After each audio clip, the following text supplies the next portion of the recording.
बड़वानी में नर्मदा बचाओ आंदोलन के कार्यकर्ताओं ने एक बार फिर से हुंकार भरी है। यहां विस्थापितों ने एसडीएम को ज्ञापन सौंपकर एक बार फिर से मुद्दे को गरमा दिया है। उन्होंने विस्थापन में विसंगति का आरोप भी लगाया और जल्द संपूर्ण पुनर्वास की मांग की। देखिए खास रिपोर्ट। बड़वानी में नर्मदा बचाओ आंदोलन के कार्यकर्ताओं ने आज बड़ी संख्या में कलेक्टर कार्यालय पहुंचकर एसडीएम घनश्याम धनकर को ज्ञापन सौंपा। एनबीए की नेत्री मेधा पाटकर ने पुनर्वास के मुद्दे पर सरकार द्वारा दी जा रही जानकारी को भ्रामक बताते हुए कहा कि आज भी कई लोग हैं जिनका पुनर्वास नहीं है। इसके साथ ही कई लोग ऐसे हैं जिनका विस्थापन पूरी तरह नहीं हुआ है। किसी को प्लॉट नहीं मिला तो किसी की राशि अभी भी अटकी पड़ी है। मेधा पाटकर ने कहा कि पुनर्वास में कई मछुआरों को उनका अधिकार नहीं मिला है। कई लोग आज भी टीन शेड में जीवन गुजार रहे हैं। कई लोगों के खेत के रास्ते बंद कर दिए गए हैं। फिर सामने बारिश है और सरकार कहती है कि पुनर्वास हो गया।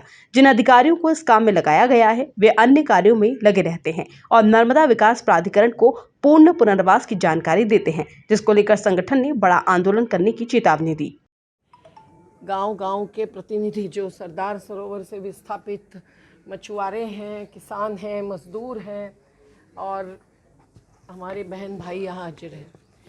आचार संहिता से ऊपर होती है विचार संहिता, और अगर विचार में संविधान का पालन नहीं है, अगर सुप्रीम कोर्ट का फैसला, ट्रिब्यूनल का फैसला, पुनर्वास की नीति के तमाम आदेश, इनका पालन नहीं हो रहा है और फिर बारिश द्वार में खड़ी है, तो हमारे जो लोग पुनर्वास के पूरे लाभ नहीं पाए हैं, वो चाहे पहाड़ी के हो चाहे मैदानी निमाड़ के हो, उनको आज लड़ने के सिवाय दूसरा रास्ता नहीं है।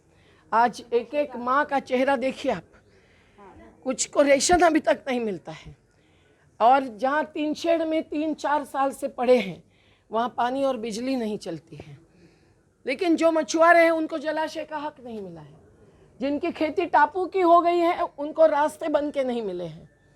आज जिनकी पात्रता है उनको घर प्लॉट मिलना बाकी है, तो उसके साथ मकान बनाने का अनुदान बाकी है। कितने सारे मुद्दे हैं, मुद्दा एक ही है कि पुनर्वास खत्म हुआ है, जीरो बैलेंस है।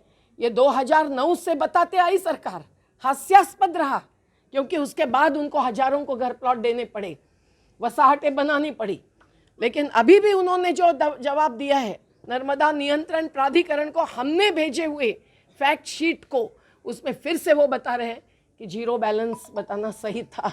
जिस तरह से नर्मदा बचाओ आंदोलन के यह कार्यकर्ता आरोप लगा रहे हैं तो यह काफी गंभीर है। प्रशासन को इस पर स्पष्टीकरण देने की आवश्यकता है, क्योंकि यदि यह स्थिति है तो काफी लोग इससे प्रभावित हो रहे होंगे। Bureau report, MP news, Barwani.